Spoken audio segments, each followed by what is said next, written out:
The TikTok that exposed his double life didn't find out my husband was cheating because he confessed. I found out because a stranger tagged me in a TikTok.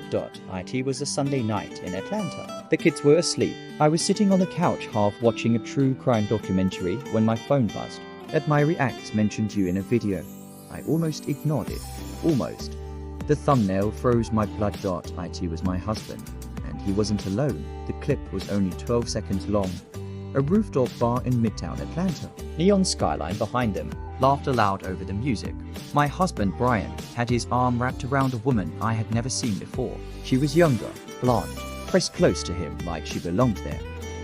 The caption read, when he says he's basically single, but still wears a ring Atlanta nights in the video.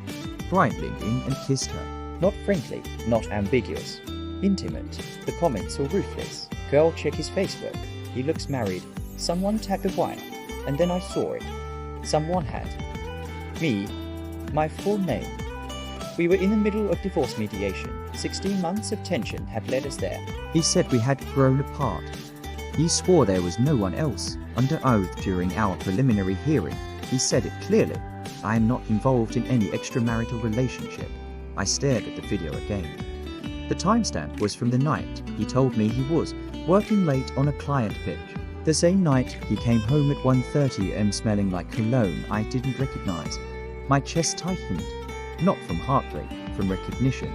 I had suspected something for months. Now it was public. Brian was careful, calculated when he filed for divorce. He positioned himself as the stable one. I had taken time off from my corporate HR job after our second child was born. I was transitioning back into consulting work. He told the mediator I was financially dependent, that I struggled with stress, that he was concerned about my emotional volatility. He used polished language, soft character assassination. He requested 50/50 custody, minimal spousal support. He implied I'd overspend. He implied I was unstable. He implied everything but the truth, and until that TikTok, I didn't have proof.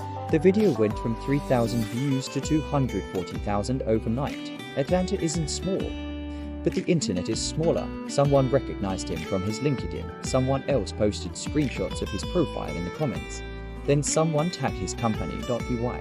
Monday morning, the hashtag Marry Eden Midtown was trending locally.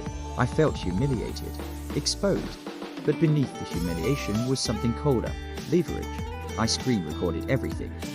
The video, the comments, the timestamp, the geolocation tag. Then I forwarded it to my attorney, Carla Benton. Didn't smile often, but when she saw the video, she did. He testified under oath. He wasn't in a relationship. She said calmly, "Does this count?" I asked. "This counts." During mediation, infidelity in Georgia isn't automatically financially punitive, but perjury is, misrepresentation during proceedings is, and credibility in a custody battle. Everything. Carla filed a motion to reopen temporary financial arrangements. She subpoenaed phone records, credit card statements, rideshare logs. What we found was worse than I expected. The rooftop bar charges weren't isolated. There were hotel charges in Buckhead, luxury dinners in Savannah, Airbnb bookings in Nashville, all during months he told the court he was carefully budgeting. Meanwhile, he argued I didn't need additional spousal support. The forensic accountant Carla hired uncovered something even darker. Brian had transferred $60,000 from our joint savings account 6 months before filing. The memo lines read, "Consulting allocation. The funds were moved into a newly opened account at a regional bank, solely in his name. Marital asset concealment." Textbook. Financial betrayal in marriage disguised as strategic planning. The woman in the video, her name was Kelsey, posted a follow-up TikTok. She claimed she didn't know he was married. She showed text messages where he told her, "We're separated, just finalizing paperwork." Technically true, but legally misleading. In one message, he wrote, "She's financially unstable. I'll have full custody." That one hurt more than the kiss. He wasn't just cheating. He was building a narrative, painting me as unfit. He underestimated something critical. Screenshots don't lie. The hearing was set for 3 weeks later. Brian walked into the courtroom composed, confident, until Carla projected the TikTok onto the courtroom monitor. Silence. The judge watched all 12 seconds, then watched it again. "Mr.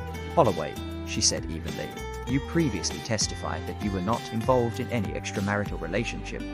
Brian swallowed. That was complicated. Answer the question. Yes. Yes. You were involved? Yes.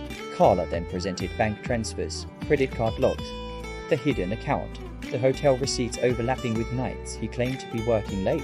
The judge's tone shifted. This court does not look favorably upon dishonesty. The custody discussion changed entirely. Brian had argued I lacked financial stability. Yet he had drained savings.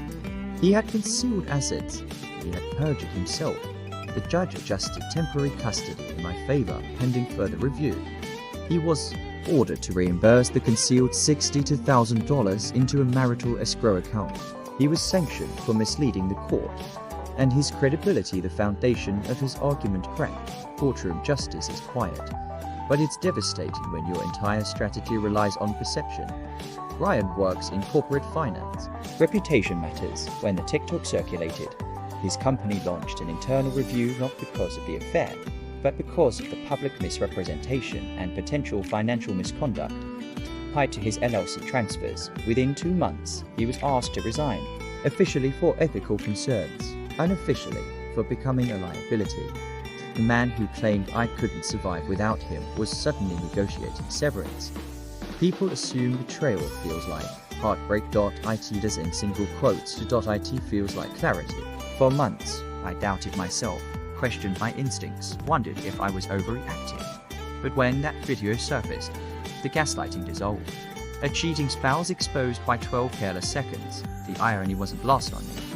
He spent months crafting a careful exit strategy, and it unraveled because someone hit post 6 months later. The divorce finalized, asset division favored me due to documented concealment. Spousal support adjusted. Primary physical custody awarded to me with structured visitation. The judge cited credibility concerns in her written opinion. Those words matter in family court. Brian didn't lose everything, but he lost control of the narrative, and that's what he valued most. I went back to consulting full-time, then launched my own HR advisory firm. It started small, home office, 2 clients. Now, 7 full-time contracts. Financial independence changes how you breathe. The house was sold. I moved closer to my sister. The kids adjusted. Kids always sense tension more than truth. Now, the tension is gone. Reflection of replayed the night in my head. The notification. The tag. The moment my world tilted. It first. I thought the TikTok destroyed my privacy. Now I see it differently. It exposed reality. Brian thought divorce would quietly reposition him as the responsible one. He thought I'd crumble financially, emotionally, socially. Instead, he underestimated 3 things: the permanence of digital footprints, the power of documentation, and the resilience of a woman who stops doubting herself. This wasn't just a secret affair exposed. It was a real-life betrayal story that revealed financial deception, marital asset concealment, and marriage fraud layered beneath charm. He believed perception would protect him, but the truth is simple. When you lie under oath and drain shared accounts while telling the court you're budget conscious, eventually the math catches up, and sometimes so does TikTok. Today, when people ask if I regret watching that video, I shake my head. It hurt. It embarrassed me. It forced conversations I didn't want. But it also accelerated justice. It ended the manipulation faster than mediation ever could. And here's what I've learned. Betrayal thrives in silence. Exposure ends it. Brian thought divorce would destroy me. He was wrong. It revealed me. And once the truth is public, it doesn't just expose the affair. It exposes the character. And that's something no filter can fix.